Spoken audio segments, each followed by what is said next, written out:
Thank you all for coming to this presentation. My name is Rachel Beebe. I work for the Howard County Office of Environmental Sustainability, and I'm here to tell you about a very exciting new tool that we have for citizen science called the Stream Mapper. And it's to help you monitor the health of your local streams and just generally get to know the waters in your neighborhood and make sure that they're healthy and clean. So first, a little bit of background for you guys. Why do I even care about rivers and streams?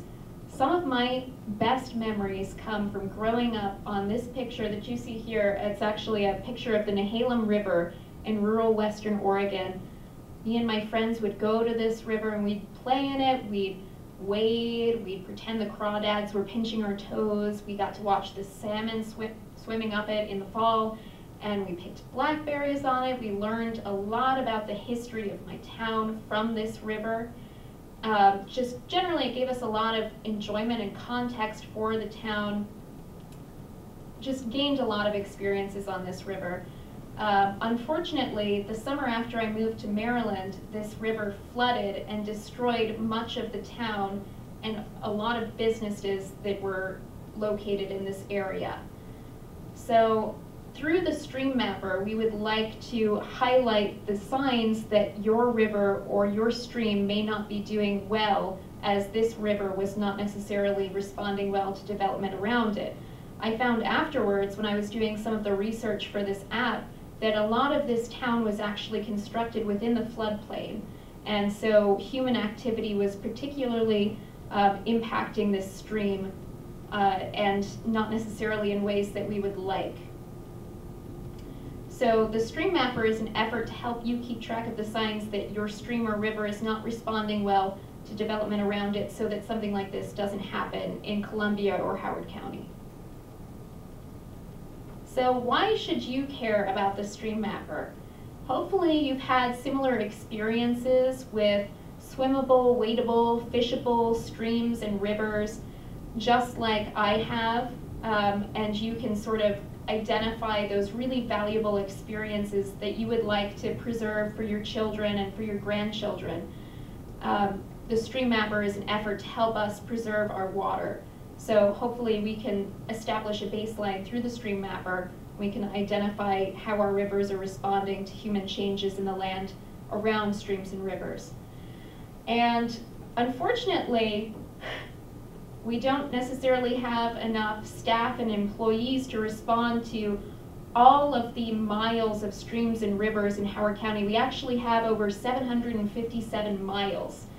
That's why we need volunteers like you to respond using the Stream Mapper to the individual conditions of streams and rivers behind your house or in your favorite hiking spot, just to help us understand how those streams or rivers are changing over time and also in response to development, in response to changes in land. And the Stream Mapper is a really great way for you to get to know your local water and the streams around your house, just as you would a friend or a neighbor. And it can also be a really fun activity for your friends and neighbors. You can bring a lot of people out with you. If you're out walking your dog, hiking, whatever you may do in your parks in the area right behind your house, it only takes about 5 minutes to complete. So it's not very invasive. You can do it very quickly and then get back to whatever you were doing. And it helps out the local government a lot because it helps us establish that baseline for those 757 miles of streams. Some things for you to think about before you get started on the Stream Mapper. If you don't necessarily know where the closest stream or water body to you is, you can look it up on this link on the screen through Howard County GIS. It'll draw a straight line between your address, that's my house there, and the closest stream or river to you. That's what the blue line is. And you can also check the address labels box so that you can just put in whatever the address is and put it into your GPS, put it into Google Maps. You can really easily find that location. And if it's not somewhere you're comfortable with, for example, this was actually right behind a local business. I wasn't really sure that I wanted to go to that spot, so I just clicked and dragged that red pin along the blue line so that I could find a spot that was maybe a little bit less populated and maybe more, a little bit easier for me to use the stream mapper.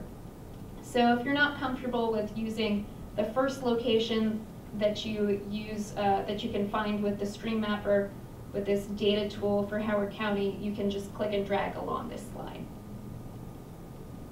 And make sure that you dress appropriately for the weather. This is pretty much a given. If you're in the fall or winter, make sure you layer up. We don't want you to get cold or frostbitten, and definitely grab a buddy or at least tell somebody where you're going and when you plan to return. That's just kind of a general safety concern. And make sure that you get your tools ready. You don't really need very many tools to use this app.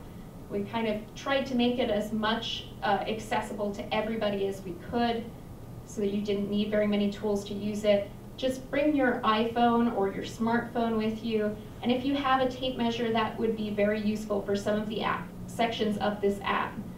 And we will be getting tree tags to help you mark your locations very soon. You should email rbb@howardcountymd.gov if you'd like to learn more about that. But if you do come to a training very soon, we will have those available at the trainings. And that's what the tag looks like. Imagine this about 2 inches tall. It's probably similar to what you might have with your cat or dog if they have like a name tag, an identification tag. That's about the same size and shape as this. We'll have this logo and our website so that passersby can see what is this and maybe learn about the program and learn about why it's important by going to our website. And just another note, if you do put up one of these tree tags, we recommend that you move it at least once every year because tree branches do grow and we don't want to cut off their vascular systems, kill the trees in the process of mapping our streams. So make sure that you go and you adjust these at least on a yearly basis. So just a few do's and don'ts for you guys. Make sure that you at least pick one spot that you can go back to several times a year, just because we'd like to learn different baselines during different seasons, during different weather patterns for that particular spot, so that we can understand what is normal and what is not normal for that stream or that river. And make sure that you visit more than once. We prefer that. Don't spread yourself too thin. You know, you might have several different spots that you'd like to go to, but ideally, if you can go to one spot several times a year, it's better than going to many spots one time a year. And you can also complete the sections in any order that you'd like. If you notice one thing that catches your attention as you're looking at the app when you first get to the site, you can finish that section first and then go back and complete the other sections later. And of course, be careful, have fun. Make sure that you don't trespass. If you have any questions about whether the area that you're going to, especially if you're using the Howard County data tool, is in public land or if it's private land, you should definitely contact me personally. I would not want you to trespass or get in trouble while just trying to do the right thing. So again, email rbb@howardcountymd.gov, and make sure that you only do what you're comfortable. Don't strain yourself to do this. And a very, very important technical note, do not submit multiple entries while you do not have service. So if you look at your cell phone and you see one bar, just submit one entry, because if you submit multiple entries, they'll come to us as a big glob. We won't really be able to see where those entries were submitted, and that doesn't really do anything for us in establishing that baseline. So if we see that one glob, we can't understand what part of the river it's from, and your efforts will be wasted, unfortunately. So these are some actual screenshots from the stream mapper. Unfortunately, we can't complete the stream mapper anonymously. You have to include your first and last name and email. This is partially just for our record keeping and also to help you go back and look at the stream mapper reports that you've submitted over time. We do hope to have an individual report section so that you can see how much good have I done to help protect this stream? So you just have to sign up with that screen, and then if you ever forget anything, you can go to the Get Started screen on the Stream Mapper, which you see right there on the right or left. And all of our sections, some of you may have been involved in other stream monitoring programs, and you might notice some sections missing when you start to download the Stream Mapper. The reason that we selected these particular sections, we thought that these would be the sections that you could complete with minimal equipment and also help you to understand stream health in the largest picture possible without having specialized equipment or training. So, for example, we do not have macroinvertebrate identification because that requires a good degree of specialization. So we think that this is a way of bringing stream health to the people. So these are all of the sections within the Stream Mapper. They sort of fit together like a puzzle to help us understand stream health in Howard County. The field book is where you will actually complete the Stream Mapper. So that's where all of those sections, these puzzle pieces, are present. We kind of think of it as if you were in a safari, you would keep a field book, you would keep a log, a note of all of your adventures in that field book. That's why we titled it the field book. And you can kind of think of streams as people, honestly. They have developmental stages just like we do. Just like human children and human teenagers, if they don't have the inputs that they need, if they don't get all of the equivalent of food and sleep that they need, they will not necessarily develop in the ways that we want. Just like human children and teenagers, if they were malnourished or didn't get enough sleep, their development would be stunted. Streams can also be stunted in the same way if they don't have enough vegetation or there are large amounts of impervious surfaces surrounding the streams or rivers. So they also adapt to changing conditions, just like living organisms and humans do. When the situation around a stream changes, the stream actually changes as well in response to that situation, and not necessarily in ways that we like. And streams and rivers can also come in all shapes and sizes, just like humans. You can't just look at a stream and say, you know, that's really long and skinny, it must be healthy. Or, you know, it's a certain shape, it's a certain length. You can't judge a stream by its cover. And they can also grow and shrink in both directions, in width, in length over time, just as a natural development process, but that development process can be accelerated due to human impacts and other changes in land around a stream. Streams are also just like humans. You can kind of think of them as your group of friends. You have some friends that are really, really consistent, that are always there for you. They always answer your calls and texts. And you also have those friends that are, you know, maybe really fun, but they don't necessarily answer your calls and texts right away. They're kind of flaky. So the flaky friend streams are called ephemeral streams. They may not be around during all seasons of the year. They may only be around during really, really strong precipitation events or during certain seasons. So you have to start to understand what kind of stream you are dealing with. The stream behind your house or the stream where you hike, what kind of stream is that?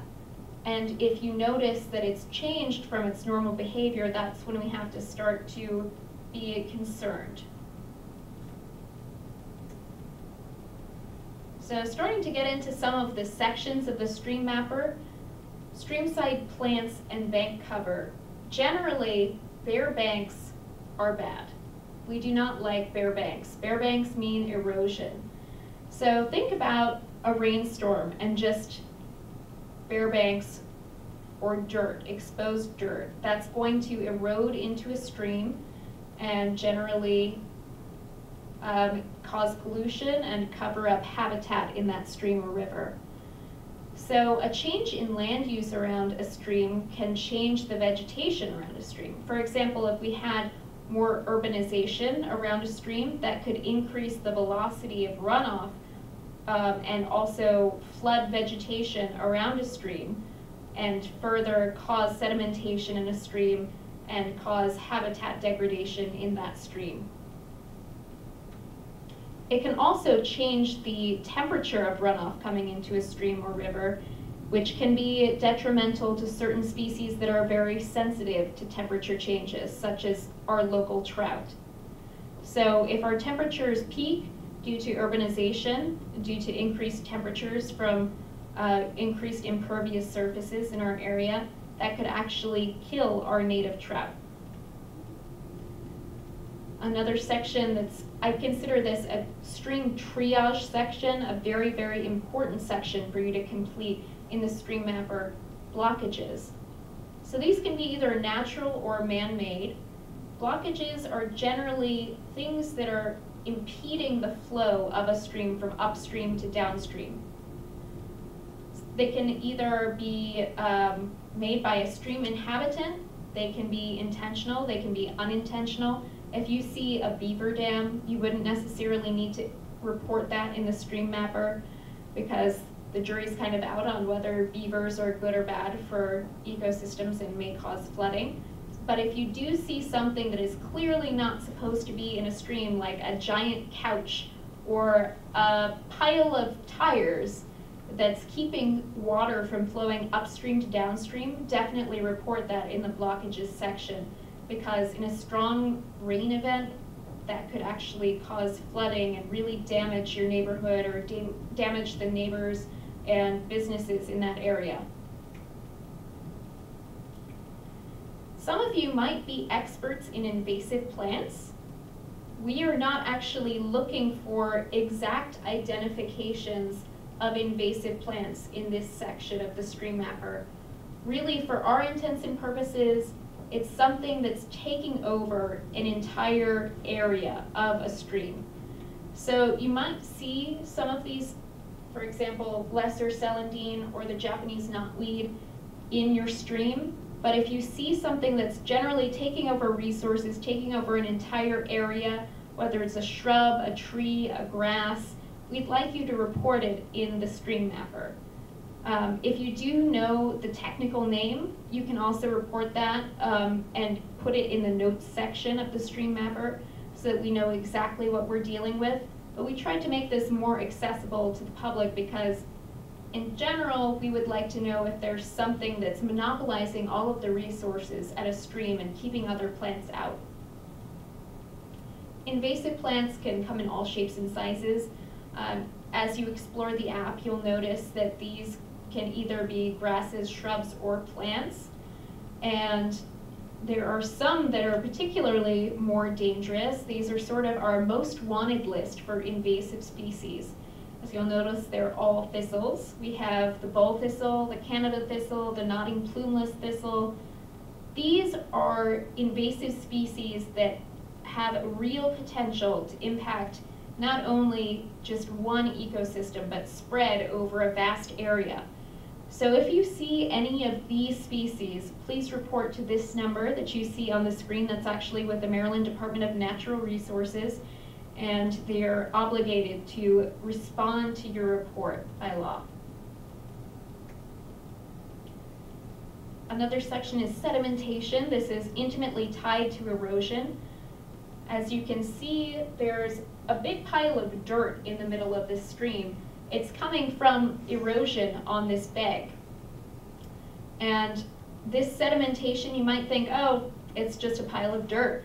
What can it really do? You know, why is that important? But these spaces that you would normally see in the bottom of this stream, in between rocks, are actually very important for bugs, for macroinvertebrates. So if you have this area covered up by mud, you don't have any habitat for those bugs. And if you don't have habitat for those bugs, you might see entirely clear water like you see in this picture, but you may not see any larger animals, any fish, because those fish depend on the bugs that would otherwise be living under these rocks or in between these rocks. So if you see sedimentation, you might not see any life in this stream. That's why we included this section. And that's what I think those bugs would say if they had voices. Help, I'm being buried alive. They literally have no place to live. Homeless bugs. So another section, stream width and bank height. These are things, you can't really look at stream width or bank height and say, this is good, this height is good, this width is good, or it's bad. These are things that we sort of have to track over time and understand how they change and how quickly they change to understand whether a stream or river is really healthy and whether it's responding well to development around it. This is a pretty obvious section for us. Trash obviously is an eyesore, but it also has numerous other impacts.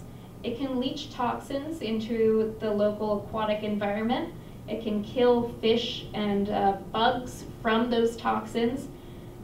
And it can also, in severe cases, impede habitat.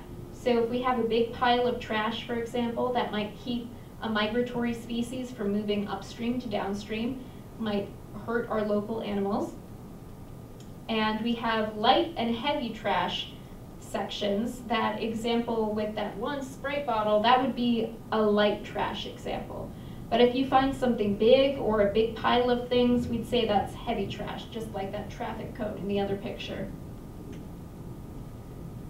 Unusual conditions is another stream triage kind of section.